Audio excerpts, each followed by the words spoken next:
25 April 2012। সকালে ওঠার পর অস্থির ভাবটা দূর হয়ে গেল। মনটা হালকা খচখচ করছিল। ক্লাস শেষে ইমার সাথে আলাদা করে দেখা করলাম। ওর হাতে হাত রাখলেই আমার রাজ্যের চিন্তা দূর হয়ে যায়। ইমাকে শোনালাম নবী ইউসুফের কাহিনী। ও আগ্রহ নিয়ে শুনল। এরপর এই কথা সে কথা করে আমরা দুজনেই অনেক কথা বললাম। খচখচে বোধটা কখন উধাও হয়ে গেল টেরই পেলাম না। কি হলো, দরজা খুললে না যে? আওয়াজ শোনোনি? পড়তে পড়তে ডায়েরির মধ্যে এত ডুবে গিয়েছিলাম যে দরজার খটখট শব্দ কানে আসেনি। ইউসুফের গলায় চমকে চোখ বড় বড় করে ওর দিকে তাকালাম। তুমি? এখন বেলা মাত্র 12টা বাজে। এমন অসময়ে ইউসুফকে বাসায় আসতে দেখে আমি এত আশ্চর্য হলাম যে এটাও ভুলে গেছি ওর সাথে আমার কথা বন্ধ। সম্বিত ফিরে পেতে খানিকক্ষণ লাগলো আমার। এরপর জিজ্ঞেস করলাম, এত জলদি কিভাবে আসা হলো? চাবি দিয়ে লোক খুললে যে? নক করতে পারোনি? শরীর খারাপ লাগছিল তাই আগেভাগেই চলে এলাম। কারেন্ট নেই দেখে কলিং বেল শোনোনি? দরজায় নক করেও কেউ খুলল না তাই। কিন্তু তোমার হাতে এটা কি? আরে আমার পুরনো ডায়েরি। এটা তুমি কোথায় পেলে? তুমি যেখানে রেখেছিলে সেখানেই নিশ্চয়ই। আর কত কাহিনী আছে তোমার জীবনে। আমার হাতে খোলা ডায়েরি দেখে ইউসুফের মুখ থমথমে গম্ভীর হয়ে গেল। ও অসুস্থ হয়ে বাসায় ফিরেছে সে কথা আমার খেয়াল থাকলো না। রাগে অন্ধ হয়েছিলাম আগে থেকেই। তার ওপর ওর কাছে ডায়েরি সহ এভাবে ধরা পড়ে যাওয়ায় অনেকটা আত্মরক্ষার জন্যই হয়তো আমি আজেবাজে সব কথা বলে ওকে আক্রমণ করতে থাকলাম। ও চুপ করে সব শুনল। এরপর বলল, তোমার যদি আমাকে নিয়ে সন্দেহ থাকে তাহলে পড়ো, পুরো ডায়েরিটাই পড়ো। তারপর কথা হবে। আমি ডায়েরি হাতে গটগট করে ঘর থেকে বেরিয়ে গেলাম। বিছানাপত্র সকাল থেকে অগোছালো হয়ে আছে, তাতে কি? আমি শুধু জানি আমাকে এই কাহিনীর শেষ জানতে হবে। ড্রয়িং রুমে বসে আবার পড়া শুরু করলাম। এখন আর লুকিয়ে পড়ার ভয় নেই। কিন্তু পাতার পর পাতা পড়ার ধৈর্যও হারিয়ে ফেলেছি। রাগে তখন আমার শরীর কাঁপছে। একসাথে কয়েক পাতা উল্টাচ্ছি, এর শেষ আমার জানাই লাগবে। যত দ্রুত সম্ভব। পড়তে পড়তেই বুঝলাম বড় ভুল হয়ে গেছে। 29 মে 2012। প্রথম দিন যখন রেহানদের আড্ডায় গিয়েছিলাম তেমন ভালো লাগেনি। বিরক্তি, দ্বিধা, সংকোচ, অস্বস্তি সব মিলিয়ে একটা মিশ্র অনুভূতি কাজ করছিল। ইউসুফ আলাইহিস সালামের ঘটনা শুনে মনটা কেমন খচখচ করছিল, কিন্তু কারণটা ধরতে পারছিলাম না। কারণটা আমি এখন ধরতে পেরেছি। নিজেকে মুসলিম দাবি করে আসা এই আমি এতদিন ইসলাম নিয়ে একটুও চিন্তা করিনি। নবীজি সাল্লাল্লাহু আলাইহি ওয়াসাল্লাম কে বিশ্বাস করি বলেছি মুখে মুখে, কিন্তু উনার সম্পর্কে তেমন কিছুই জানতাম না। উনার শিক্ষা মেনে চলা তো দূরের কথা, প্রেম নিয়ে আল্লাহর আদেশ আমার কাজের ঠিক বিপরীত। এটাই মানতে কষ্ট হচ্ছিল। কিন্তু রেহানের সাথে আরো আলাপের পর বুঝতে পারছি আমার এতদিনের ধ্যান ধারণাগুলোতেই ভুল ছিল। বিয়ের বাইরে প্রেম আসলেই গোলমেলে ব্যাপার। সবচেয়ে বড় কথা, আল্লাহ আর রাসূলুল্লাহ যা বলেছেন তা একজন মুসলিম হিসেবে আমাদের মানতে হবে। মেনে চলার মধ্যেই আমাদের জন্য কল্যাণ নিহিত। 13 জুন 2012। আজ রেহানের সাথে অনেক রাত পর্যন্ত আলোচনা করলাম। মূলত আখিরাত, জান্নাত, জাহান্নাম এগুলো নিয়েই। আমার খুব ভয় ভয় করছে। অন্ধকার বা ভূতের ভয় না, এটা একটা অন্যরকম ভয়। জান্নাত হারানোর ভয়, শাস্তি পাবার ভয়। আখিরাতটা এই জীবনের তুলনায় বিশাল, অনেক বিশাল। সেই আখিরাতে যদি আমি ব্যর্থ হই, তাহলে এই মুহূর্তের জীবনের লাভ, খ্যাতি, টাকা পয়সা, ভালোবাসা কোনো কাজেই আসবে না। ব্যর্থদের দলে যুক্ত হয়ে যাব চিরদিনের জন্য। জাহান্নামের আগুনে পটপট করে আমার হাড্ডি মাংস চামড়া পুড়বে, ফুটবে। কিন্তু কেউ এগিয়ে আসবে না। কোথায় থাকবে সেদিন বাবা মা ভাই বোন সবাই? কোথায় থাকবে সেদিন ইমা? ইমা কি আমাকে বাঁচাতে পারবে? না, আল্লাহর বিচারের সামনে সবাই তুচ্ছ। 30 জুন 2012। ইমার সাথে আপাতত সম্পর্ক না রাখার সিদ্ধান্ত নিয়েছি। এই সিদ্ধান্তে আসতে আমার অনেক সময় লেগেছে। ওকে কিছুতেই বোঝাতে পারছি না কেন আমি এরকম প্রেম করতে চাই না। ইমা, আমি কিছু বলার আগেই যে আমাকে বুঝে ফেলতো, সেই ইমা আমাকে এখন কেন বুঝতে চাইছে না? ওকে এড়িয়ে চলা আমার পক্ষে সম্ভব না। হে আল্লাহ, তুমি আমার জন্য সহজ করে দাও। 4 জুলাই 2012। ইমাকে ছাড়া থাকা আমার জন্যেও কি যে কঠিন। বিয়ের কথা এই মুহূর্তে চিন্তা করা মোটেই মানায় না, কিন্তু ইমাকে ছেড়ে থাকাও অসম্ভব। প্রেম করব না বলেও প্রায়ই কথা হচ্ছে আমাদের। ইমাও মরিয়া হয়ে উঠেছে, আমার সাথে যেন কথা বলেই ছাড়বে। ওকে উপেক্ষা করা আমার জন্য দুঃসাধ্য ব্যাপার। সেদিনও ক্লাসের মাঝে খপ করে আমার হাত ধরেছে, মেসেজের পর মেসেজ, ফোনের পর ফোন তো আছেই। এভাবে চলতে থাকলে আমি নিজেকে কতদিন সামলে রাখতে পারবো? বিয়ের পর সংসার কোনো না কোনো একভাবে চলেই যাবে, লাগলে ছোট কোনো চাকরি করব, কিন্তু বিয়ে করাই এখন নিজেকে এই ফিতনা থেকে বাঁচানোর একমাত্র পথ। বিয়ের মাধ্যমে মানুষের রিস্ক বেড়ে যায়, এটা তো আল্লাহর ওয়াদা। তাহলে আমি ওকে খাওয়ানো পড়ানোর ভয় কেন পাচ্ছি? ও বড়লোকের মেয়ে বলেই কি? কিন্তু ও তো কখনো আমার কাছে অনেক জিনিসের দাবি করেনি। ছোটখাটো একটা বাসা নিলেই আমাদের চলে যাবে, আর পড়াশোনা না হয় নিজেই করব। আর বেশি দিন বাকিও নেই ফাইনাল পরীক্ষার। এরপরেই বিয়েটা সেরে নিলে কেমন হয়? 27শে জুলাই 2012।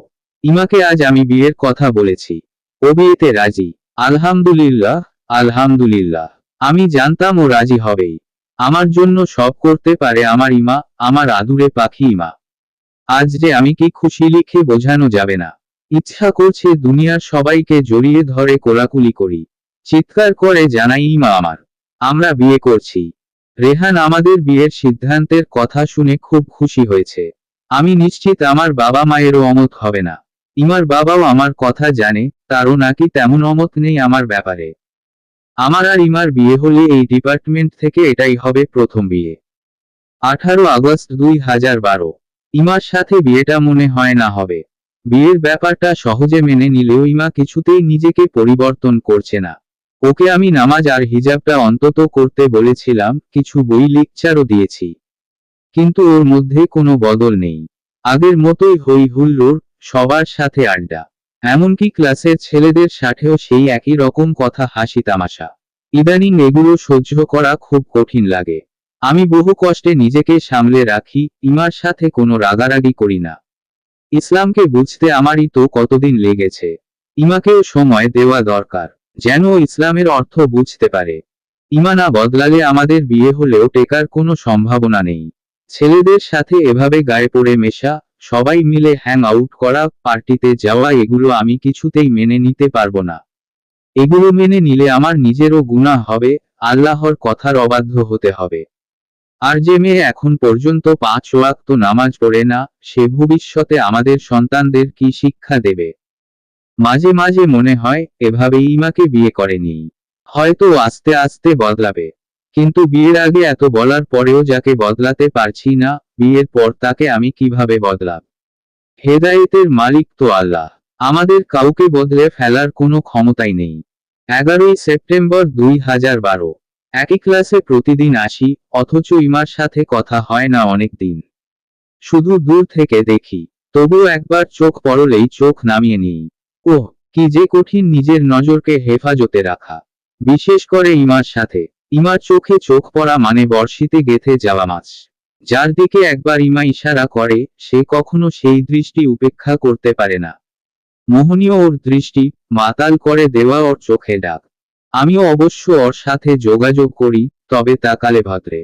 মাঝে মাঝেই ওকে ভালো লেখা পেলে মেসেজ করি, ইসলামী বই পাঠাই, কয়েকজন দিনী বোনের সাথে পরিচিত হতেও বলেছিলাম। বোনগুলোকে আমি চিনি না, রেহান বলল ওরা নাকি ইসলাম মেনে চলে। ওদের সাথে হয়তো ইমার কথা হয়। কে জানে। আজকে ইমার দিকে একবার চোখ পড়েছিল, দেখলাম ও স্কার্ফ পরা। কি যে খুশি লাগছে। ইমা কি তাহলে ইসলামের পথে পা বাড়িয়েছে? হে আল্লাহ, তুমি ইমাকে ইসলামের জ্ঞান আর হেদায়েত দান করো। আমি এটাই চাই। 5ই নভেম্বর 2012। কিছু সত্য এত ভয়ঙ্কর কেন? মনে হয় যেন না জানলেই ভালো হতো। অনেকের সাথে কথা বলতে গিয়ে ভয়াবহ ব্যাপার জানতে পারলাম। ইমা নাকি আমাকে বিয়ে করার জন্যই এখন স্কার্ফ ধরেছে। অথচ গতকালই ফোন করে অনেক কান্নাকাটি করে আমাকে বলল, ও নাকি বদলে গেছে, ইসলামের পথে পা বাড়িয়েছে।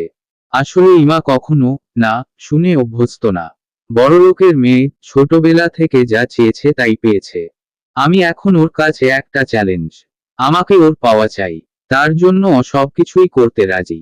ও কেন বুঝতে চাইছে না যে আমি বদলে গেছি? আল্লাহকে খুশি করলেই আমি খুশি হই। ও যদি সত্যি ইসলামের দিকে মনোযোগী হতো, তাহলে আমি নির্দ্বিধায় ওকে বিয়ে করতাম। কিন্তু খেলার ছলে ও ইসলামকে নিয়ে যা করছে তার জন্য ওর প্রতি আমার সম্মান দিনে দিনে কমে যাচ্ছে। ইসলাম নিয়ে মিথ্যে অভিনয় করার কোনো সার্থকতা নেই। এভাবে ইমা আমাকে কোনোদিনও পাবে না। 21শে নভেম্বর 2012। ইমা স্কার্ফ ছেড়ে দিয়েছে। হেদায়েত ব্যাপারটা নিয়ে বেশি দিন অভিনয় করা যায় না। ইদানিং ও আগের চাইতেও অনেক বেশি উগ্র পোশাক পরে আসে। হয়তো আমাকে ভোলানোর জন্য এটা ওর একটা কৌশল। প্রায়ই অচেনা নাম্বার থেকে ফোন দেয়। মাঝে মাঝে টেক্সট করে বলে খুব জরুরি কথা আছে, কিন্তু ফোন ধরে দেখেছি কথা আর শেষ হয় না। জরুরি কথার অজুহাতে এমন সব কথা হতে থাকে যা শুধু স্বামী স্ত্রীর মাঝেই মানানসই। মিথ্যা বলবো না, মাঝরাতে এত একাকী লাগে। ওর ফোন পেলে মনে হয় ধরি, একটু গলার স্বর শুনি। কোনো কথা বলবো না, কিন্তু আমি জানি একবার পা ফসকালে আমি পিছলে নিচে পড়তেই থাকবো। আমাকে টেনে তোলার কেউ থাকবে না। ইউসুফ আলাইহিস সালামের কাহিনীটা ইদানিং খুব মনে পড়ে। উনিও ইউসুফ ছিলেন, আর আমিও এক ইউসুফ। কত পার্থক্য আমাদের। উনি নারীর ফিতনা থেকে বাঁচতে কারাগারে চলে গিয়েছিলেন, আর আমি জীবনে কত ভুল করেই চলেছি। তবু যেন উনার জীবনের সাথে একটা সূক্ষ্ম মিল খুঁজে পাই। ইমার জন্য তীব্র টান থাকা সত্ত্বেও ওকে এড়িয়ে চলা, ওর ঝলসানো রূপ, নজরকাড়া চোখ আর অঢেল সম্পদের লোভ থেকে নিজেকে বেঁধে রাখা, বন্ধুবান্ধব সবার চাপাচাপিকে উপেক্ষা করে, ওদের সব রকম খোঁটা সহ্য করেও প্রতিদিন শক্ত থাকার চেষ্টা করা, এই সব কিছুর জন্য আমি এই মানুষটার কাছ থেকেই প্রেরণা পাই। সাইয়েদিনা ইউসুফ যদি প্রচণ্ড চাপের মুখেও আজই এর স্ত্রী আহ্বান প্রত্যাখ্যান করতে পারেন, আমি সামান্য প্রেমের আহ্বান উপেক্ষা করতে পারব না। 30শে নভেম্বর 2012। ভাবতেও পারিনি এমন হবে। চরম দুঃস্বপ্নেও ভাবিনি। আজ আমার দুঃখের দিন। আজ সকাল থেকে ইমার জন্য মনটা খুব আনচান করছিল। ক্লাসে গিয়ে দেখি ইমাকে অপ্সরীর মতো সুন্দর লাগছে। এত ভয়াবহ সুন্দর তার সাজ যে না তাকিয়ে উপায় নেই। ঠোঁটে করা লাল রং, ফর্সা গালে গোলাপি আভা টকটক করছে। কামিজটাও কেমন যেন খুবই আকর্ষণীয়। আমি মুগ্ধ হয়ে তাকিয়ে আছি। ইমা আমার দিকে তাকিয়ে ইশারা দিল ক্লাসের বাইরে যাবার। কি মনে করে আমিও চট করে বাইরে চলে গেলাম। আজ স্যার আসেননি, তাই ক্লাস হচ্ছিল না। ইমা বের হয়েই আমাকে টানতে টানতে নিয়ে গেল। আজ সর্বনাশ হতে পারত। নফসের তাড়নায় আমিও ভুলের পথে পা বাড়িয়েই দিয়েছিলাম, খুব দুর্বল হয়ে গিয়েছিলাম, শয়তানের ওয়াসওয়াসায় ভুলতে বসেছিলাম আমার এতদিনের পরিশ্রম। কিন্তু আল্লাহর অশেষ রহমত, আমি নিজেকে তা থেকে বের করে আনতে পেরেছি। যে ভয় আমার নিজেকে নিয়েছিল, আল্লাহ আমাকে সেখান থেকে রক্ষা করেছেন। আমি নিজেকে গুটিয়ে নিলে ইমা খুব ক্রুদ্ধ হয়ে ওঠে। অনেক কান্নাকাটি করে। ইমা চেয়েছিল আমি যেন ওর রূপের কাছে হার মানি, এরপর বিয়ে করতে বাধ্য হই। নাছোড়বান্দা ইমা। কিন্তু না, আমার পক্ষে ইমাকে এভাবে গ্রহণ করা সম্ভব না। নবী ইউসুফ পেরেছিলেন, আল্লাহ আমাকেও সাহায্য করেছেন। আজ একটা সিদ্ধান্ত নিতে বাধ্য হলাম, ইমার সাথে একই ক্লাসে থেকে ফিতনায় জড়ানোর চাইতে বরং পড়াশোনা ছেড়ে দেওয়াই আমার জন্য উত্তম হবে। 7ই মার্চ 2013। অনেক কষ্ট করে নিজে পড়েই পরীক্ষা দিলাম। পরীক্ষার আগের খুব জরুরি সব ক্লাসই মিস দিয়েছি। ইমার কথা ভেবে, নিজের কথা ভেবে নিজেকে দূরে রাখাই শ্রেয় মনে হয়েছিল। আলহামদুলিল্লাহ, রেজাল্ট বরাবরের মতোই ভালো এসেছে। আল্লাহর কথা ভেবে কিছু ছাড়লে আল্লাহ তার চাইতেও উত্তম কিছু মানুষকে দেবেনি। গত সপ্তাহে চাকরির জন্য কয়েকটা ইন্টারভিউ দিয়েছি। যে ফলাফল এসেছে তাতে আশা করি চাকরি আটকাবে না ইনশাআল্লাহ। কিন্তু ইমার সাথে সুন্দর একটা সংসারের স্বপ্ন ছিল, সেটা বোধ হয় আর হবে না। ইমা আজকাল আরেকটা ছেলের সাথে ঘোরে, কদিনেই বেশ অন্তরঙ্গতা হয়ে গেছে মনে হয়। কষ্ট লাগে, খুব কষ্ট লাগে। আমার ইমা আর আমার নেই। মাঝে মাঝে রাগে অন্ধ হয়ে গিয়ে প্রশ্ন করতে ইচ্ছা করে, তাহলে কেন এতদিন আমার সাথে ছিলে? কেন আমাকে পাওয়ার জন্য এত মরিয়া হয়ে আমার জীবনটা কঠিন করে দিলে? কিভাবে পারলে এত সহজে আরেকজনের সাথে সম্পর্ক করতে? কিন্তু করা হয় না। বেশি খারাপ লাগলে রেহানের রুমে চলে যাই, গভীর রাত পর্যন্ত কথা হয়। ইমার কথা, দিনের কথা, আখিরাতের কথা। তখন একরকম খুশিও হই। ইমা আমার ছিলই বা কবে? আমার জন্য ইমা না, আমি ইমাকে আল্লাহর জন্য ত্যাগ করেছি। নিশ্চয়ই আল্লাহের বিনিময়ে উত্তম কাউকেই আমার জন্য রেখেছেন, যে শুধু এই জীবনে না, ওপারের জীবনেও আমার স্ত্রী হবে। আমার জান্নাতি স্ত্রী। আমি মনে প্রাণে তার জন্যে অপেক্ষা করে আছি।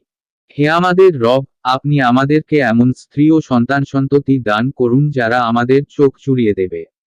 আর আপনি আমাদেরকে মুত্তাকিদের জন্য আদর্শ বানিয়ে দিন। সূরা ফুরকান, আয়াত ৭৪।